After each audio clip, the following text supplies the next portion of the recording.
Gracias por dejarnos acompañar tus noches durante 2 años. Hoy, justo hoy, es nuestro aniversario. Y qué mejor que celebrarlo agradeciendo a quienes nos dan un espacio en sus días. A quienes de una o de otra forma han sido y son parte de este proyecto. A quienes nos comparten sus historias. Quienes nos ayudan a llegar a más personas. A aquellos que iniciaron esta aventura conmigo.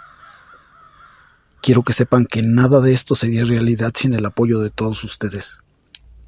Gracias. Y a quienes nos visitan por primera vez, o si es que todavía dudan de hacerlo, suscríbanse. Tarde o temprano aquí escucharemos sus historias.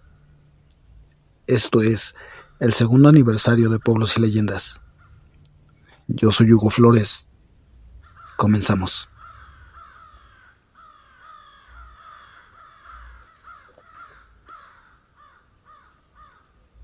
Era la 1 de la mañana en la estación Pantitlán, en el metro de la Ciudad de México.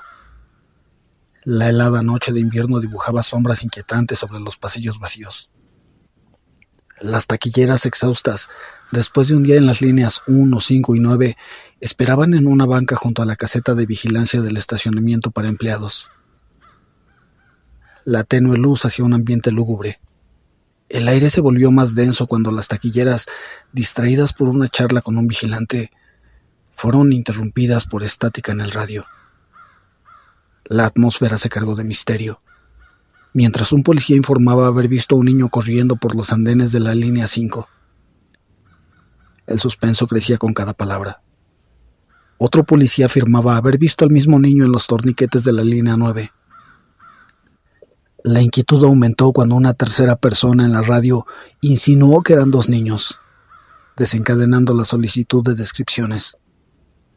Sin embargo, antes de detallar, un cuarto policía anunció que un niño, moreno, de cabello negro, no más alto de 1,5 metros, vestido con camiseta blanca de tirantes y short rojo, había descendido las escaleras de la línea A. Iba descalzo. La confirmación de avistamientos múltiples a través de distintas líneas creaba un ambiente tenso. El escalofrío se apoderaba de las taquilleras cuando el primer policía y el de la línea 9 confirmaron, en un silencio tenso, que era el mismo niño. La historia alcanzaba su mayor suspenso cuando un policía en la línea 1 reportaba a un niño descendiendo a las vías y corriendo dentro del túnel. La intriga se multiplicaba cuando un técnico, con un tono inquisitivo, preguntaba por la dirección del niño. El silencio se volvió abrumador mientras el policía relataba que el niño se dirigía hacia los talleres. Las taquilleras, inicialmente entretenidas, se reunieron en la pequeña caseta de vigilancia. Sus miradas ansiosas clavadas en el pasillo que conectaba con los oscuros talleres subterráneos. La historia, envuelta en sombras y misterio, dejaba a las taquilleras con la mirada perdida, enfrentándose a la incertidumbre de lo inexplicable en una noche que, a pesar de su frío propio, se tornaba aún más helada por las extrañas apariciones en la oscuridad de los túneles del metro. La tensión persistía en la pequeña caseta de vigilancia, mientras las taquilleras con miradas ansiosas buscaban en el oscuro estacionamiento. El agitado relato de otro policía molesto por haber perseguido al niño hasta el estacionamiento para empleados y perderlo de vista hizo que las sonrisas desaparecieran de los rostros de las taquilleras. Un silencio denso se apoderó del reducido espacio mientras todas esperaban alguna señal de lo inexplicable. El estacionamiento, antes familiar y tranquilo, se convirtió en un espacio cargado de incertidumbre. Antes de que pudieran procesar lo que acababan de presenciar, el policía que perseguía al niño salió corriendo del pasillo, cuando el transporte de las taquilleras finalmente llegó. La tensión persistía. Subieron a la camioneta con las puertas cerradas.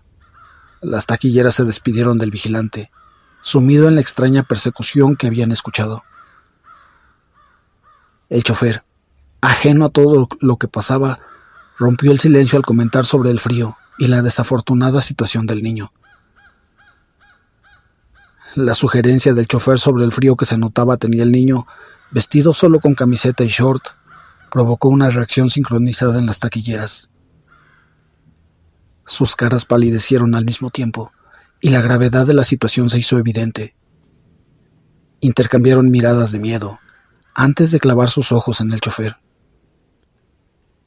Entre el silencio, una de las taquilleras reunió el valor necesario y preguntó: ¿de qué habla? ¿Qué niño?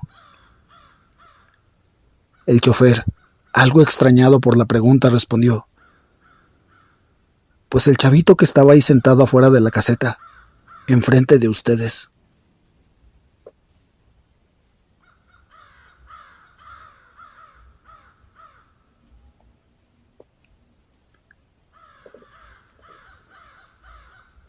Buenas noches, valientes seguidores de pueblos y leyendas. Mientras la oscuridad envuelve al mundo y las estrellas parpadean en el cielo, les traigo un breve susurro de terror para llenar sus pensamientos antes de dormir. Te contaré una historia o leyenda que me contó mi suegra. Ella era de un pequeño pueblo de Tepetlixpita, y esto sucedió cuando ella todavía era niña. Su papá iba a la ciudad de Cuernavaca, en Morelos. Era constante para vender algunos productos y así sostener a su familia. Se iba muy temprano, cuando todavía estaba oscuro, y regresaba ya de noche. Él caminaba mucho para ir de su pueblo a la ciudad y viceversa, ya que en ese tiempo no había transporte colectivo y lo único que se utilizaba era carreta o caballo, pero ellos no tenían ninguno de los dos.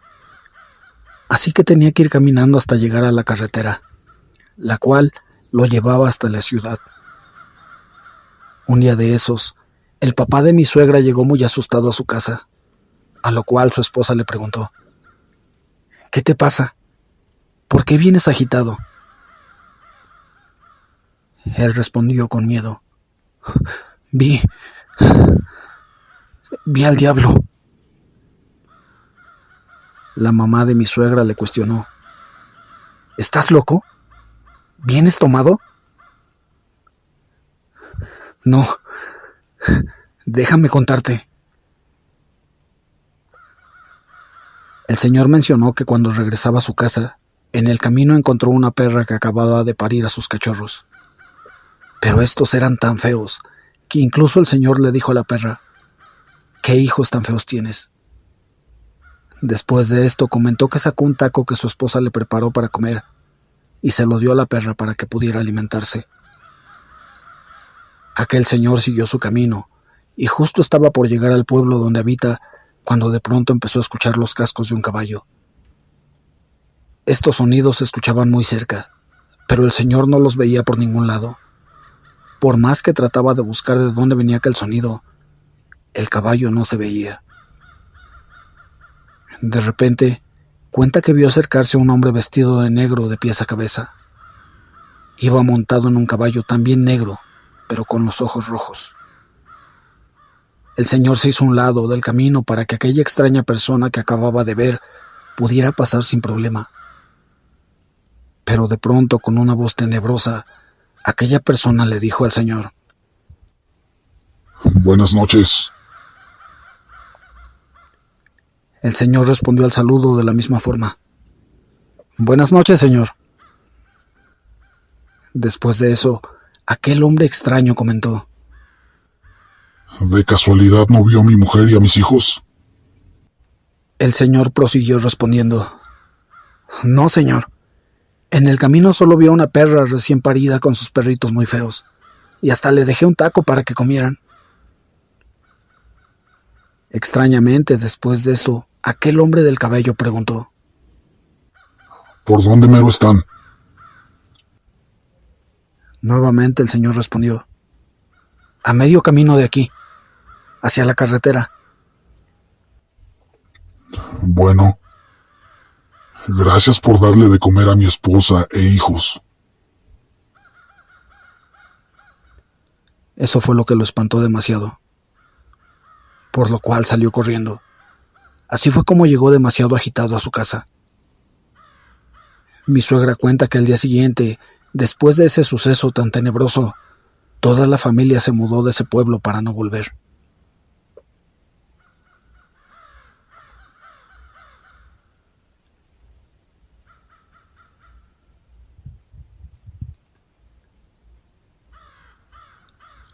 ¿Has escuchado alguna vez el crepitar que producen los cuerpos en el crematorio? ¿Has visto cómo se mueven, cómo gritan los muertos mientras se están consumiendo en las llamas? Yo lo he visto. Y te juro por Dios, si es que existe, que no quiero volver a tener aquella experiencia del crematorio en un pueblo. Esto pasó en España, en Madrid. Estábamos varios estudiantes en el funeral del padre de un colega y por esas cosas de adolescentes nos separamos del grupo al acabar tan solo para probar nuestro valor, entrando a las criptas que estaban abiertas, mientras los otros contaban hasta 100. Luego salíamos corriendo por los pasillos del cementerio, riendo, gritando, sin saber que interrumpíamos el descanso eterno. Éramos, como dije, adolescentes. Y en esa etapa todos saben que se transgreden fronteras, que después nos pasarán factura. De pronto, entre los gritos y las risas, escuchamos a lo lejos, o traído por el viento, qué sé yo, unos gemidos lastimeros. Era una procesión fúnebre en dirección al crematorio. Quedamos sin aliento al ver pasar el ataúd sobre un carro que emitía chirridos que se ahogaban en el cementerio. Lo iba jalando el encargado de las fosas, y tras de él, una mujer de riguroso luto que ocultaba su cara tras un velo calado. Nadie más iba en el triste cortejo. Uno de nosotros, a estas alturas no recuerdo quién, tuvo la idea de seguir el funeral como si fuéramos parte de la familia. Así podríamos ver en primera fila la cremación. Nos colocamos uno a uno tras la mujer que en ningún momento se volvió a nosotros. Seguía en su llanto, y avanzamos paso a paso, aguantando con fuerza la risa que escapaba nerviosa de nuestros dientes. Más allá se divisaba el crematorio, y un olor extraño nos invadió. De pronto, nos detuvimos y el hombre que había arrastrado el carro nos miró sorprendido, pero continuó con su tarea. Abrió una pesada puerta de metal y tiró desde el horno una especie de bandeja que tronó. Nos hizo brincar. Allí, de manera muy fácil, como si fuera un muñeco, tomó el cuerpo que había sacado, aunque no sé en qué momento, lo sacó del ataúd y lo colocó sobre aquella bandeja. Luego la volvió a meter. Miró hacia la mujer y le preguntó con voz acostumbrada: ¿metal o vidrio? Creo que ahí fue donde dimensionamos en lo que nos habíamos metido, pero ninguno nos movimos. Hubo un largo silencio donde se podía escuchar la respiración de cada uno de nosotros. La mujer contestó de forma extraña: vidrio. El hombre nos miró. Quizás siempre pensó que éramos parte del funeral, y como nadie dijo nada, se encogió de hombros, y en vez de cerrar la pesada puerta, jaló desde arriba de la entrada del horno un cristal que selló. Le puso 4 abrazaderas en forma de cruz, dejando ver el cuerpo que se anidaba dentro. Luego se agachó y dijo algo que no entendí, para luego dar paso al fuego, que poco a poco comenzó a consumir el cuerpo. Nos agrupamos junto a la mujer, y ésta levantó su velo. Tenía la cara cubierta de golpes, totalmente morada, lleno de cicatrices que no opacaban el brillo intenso y malicioso de sus ojos. Yo iba a retirarme junto a algunos amigos, cuando la mujer exclamó eufórica: «Te lo dije, Aliro, un golpe más y estarías muerto».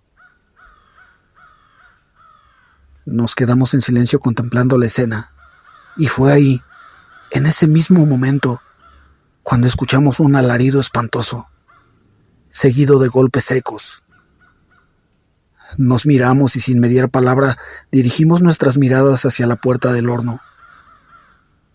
Ahí, entre las llamas se retorcía feroz el cuerpo del hombre.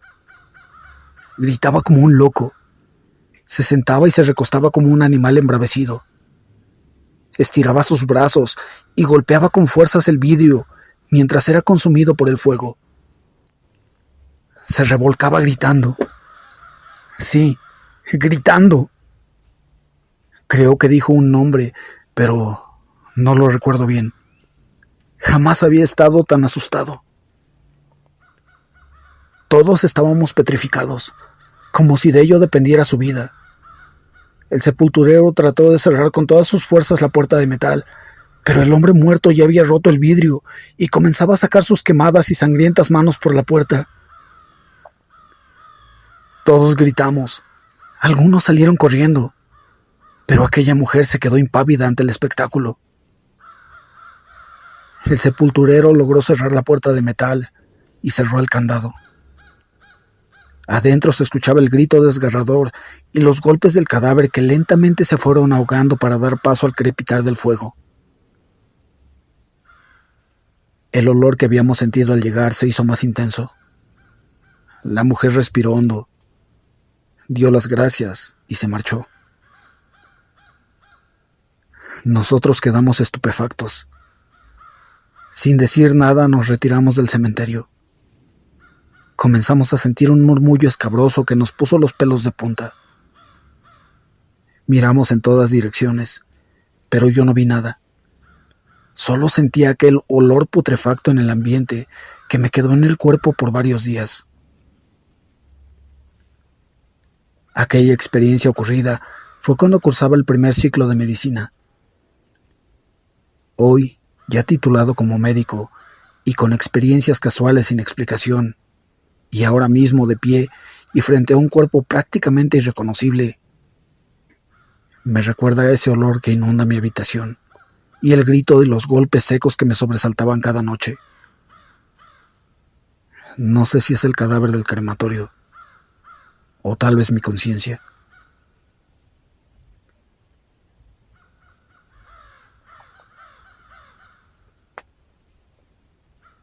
El oficio de sepulturero puede ser muy práctico.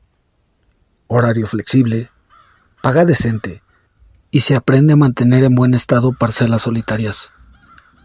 Además, los cementerios con cientos de años pueden resultar muy interesantes cuando se disfruta conociendo la historia de los lugares y sus habitantes. Sin embargo, existe una parte macabra en el oficio. Muchos sepultureros han experimentado cosas que pondrían los pelos de punta al más escéptico. Objetos extraños sobre las tumbas, magia negra, avistamientos espeluznantes y eventos inexplicables que jamás podrán olvidar. Los relatos macabros en cementerios no siempre tienen que ver con fantasmas o personas poseídas, pero pueden ser igual de aterradores. Administro un crematorio y he pasado por varias experiencias. Un caso particularmente inquietante me sucedió en 2012. Tras el servicio de un varón muy corpulento que pesaba alrededor de 170 kilogramos. Inicié el precalentado de la retorta, es decir, de la cámara de cremación, mientras mi esposa preparaba una película que veríamos en lo que terminaba el trabajo. Fui hasta la plataforma de elevación y luego introduje el cuerpo, asegurando la puerta de la retorta para después irme a sentar. Habían pasado aproximadamente 5 minutos cuando escuchamos un golpe. Ni mi esposa ni yo prestamos demasiada atención. Pero al poco tiempo se escuchó otro, y luego otro. Me levanté, preocupado de que el hombre tuviera un marcapasos, aunque resultaba poco probable, pues le habían extraído todos los órganos. El sonido de los golpes se hizo más desesperado. Observamos por la ventanilla de la retorta y encontramos imposible aquella escena. En el interior, el cuerpo se agitaba frenéticamente. Piernas y brazos se movían como si intentaran librarse de un dolor extremo. Bueno, no es algo raro ver que algunas partes de los cadáveres se muevan mientras son cremados. Administro un crematorio y he pasado por varias experiencias. Un caso particularmente inquietante me sucedió en 2012. Tras el servicio de un varón muy corpulento que pesaba alrededor de 170 kilogramos. Inicié el precalentado de la retorta, es decir, de la cámara de cremación, mientras mi esposa preparaba una película que veríamos en lo que terminaba el trabajo. Fui hasta la plataforma de elevación y luego introduje el cuerpo, asegurando la puerta de la retorta para después irme a sentar. Habían pasado aproximadamente 5 minutos cuando escuchamos un golpe. Ni mi esposa ni yo prestamos demasiada atención. Pero al poco tiempo se escuchó otro, y luego otro. Me levanté, preocupado de que el hombre tuviera un marcapasos, aunque resultaba poco probable, pues le habían extraído todos los órganos. El sonido de los golpes se hizo más desesperado. Observamos por la ventanilla de la retorta y encontramos imposible aquella escena. En el interior, el cuerpo se agitaba frenéticamente. Piernas y brazos se movían como si intentaran librarse de un dolor extremo. Bueno, no es algo raro ver que algunas partes de los cadáveres se muevan mientras son cremados, pues cuando tendones y músculos son sometidos al calor se contraen. Pero esto, por Dios, iba mucho más allá. El hombre empuñaba ambas manos y golpeaba contra la cámara, mientras sus piernas se empujaban hacia abajo como si quisieran salir de ahí. Cuando la boca se abrió, empezamos a escuchar unos tenues gemidos que después se volverían gritos. Era completamente imposible que ese hombre pudiera estar vivo. Sin embargo, durante casi medio minuto después que nos acercamos a la ventana de la retorta, el hombre que se cremaba en ese lugar gritaba mientras agitaba brazos y piernas.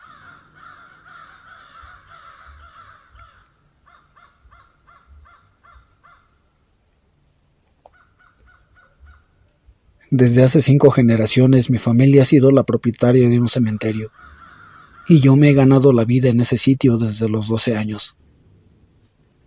A unos 30 metros de la oficina principal, construyeron una casa para mantenerse al tanto de la propiedad todo el tiempo. Cuando todavía era un niño, mi tío y abuelo se encontraban despiertos hasta muy tarde. En determinado momento, mi tío se asomó por la ventana y le aseguró al abuelo que había visto la silueta de una persona moverse tras uno de los árboles.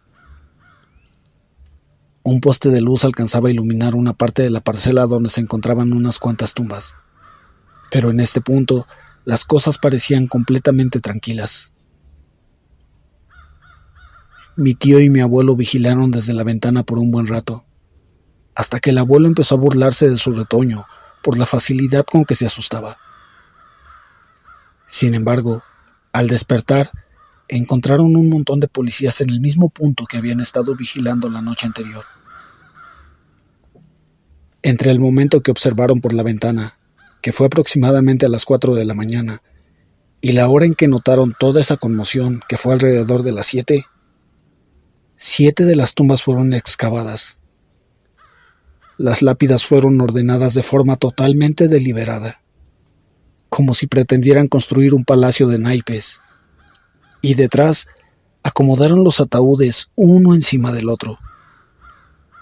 El primero en posición horizontal, el siguiente en vertical, luego horizontal, vertical, hasta el último en posición horizontal.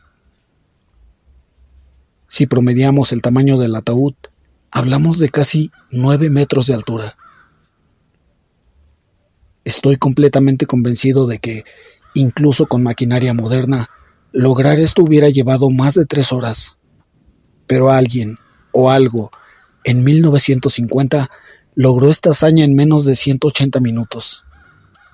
Todo esto sin que nadie en la casa lograra escuchar sonido alguno.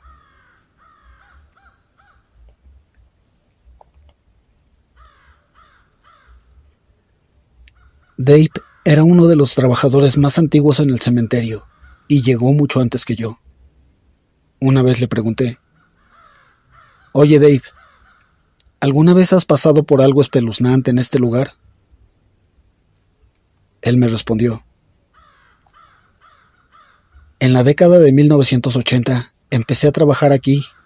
Estaba el viejo Frank. Una tarde nos encargábamos del funeral de un niño cuyo apellido era muy pegadizo: Eagleton. Logramos bajar el ataúd sin ningún problema y su familia ya se había marchado. Éramos alrededor de 8 personas. Empezamos a bajar la cubierta de la bóveda que su familia había adquirido y repentinamente mi cuerda se rompió. El costado que yo sostenía se desplomó y cayó sobre la parte derecha del ataúd.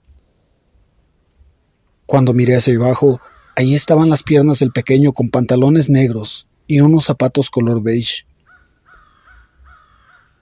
Después de esto decidí sentarme mientras los muchachos acomodaban la cubierta en su lugar. No estaba ni a 2 metros del equipo, sobre un banco, cuando sentí una mano posarse sobre mi espalda.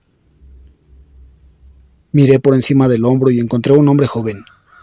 Iba vestido de azul y cargaba una regadera. Creí que se dirigía a regar las flores de otra tumba.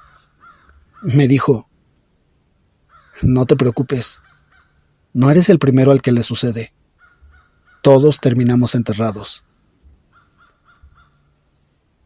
Le devolví una sonrisa y lo vi dirigirse a otra tumba bajo un arce donde empezó a regar las flores sobre la lápida. Caminé para ver si los muchachos habían terminado y, solo para estar seguro, pues no creo en fantasmas, le pregunté a Frank: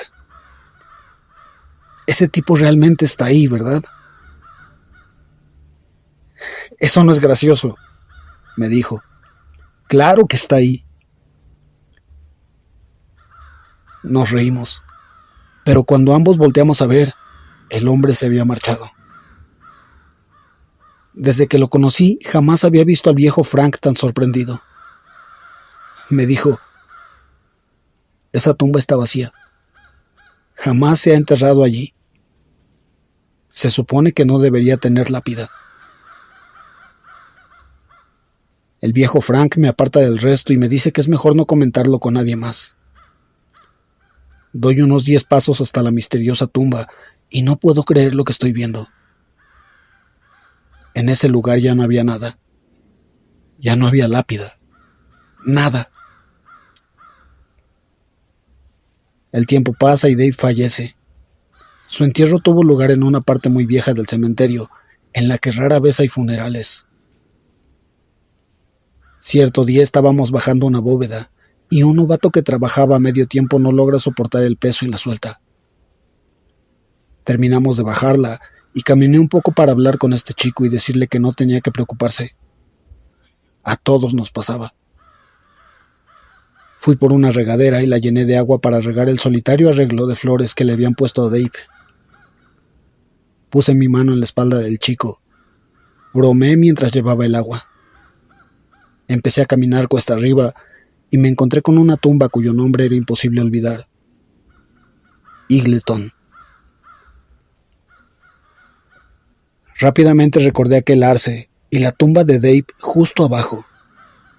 Me quedé completamente paralizado y me di cuenta que llevaba un traje azul marino. Rápidamente me dirigí al archivero para ver en qué momento Dave había comprado esa tumba.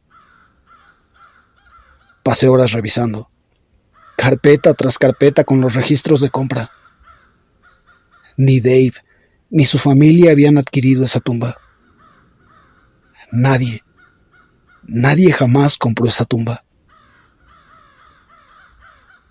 Buenas noches desde México.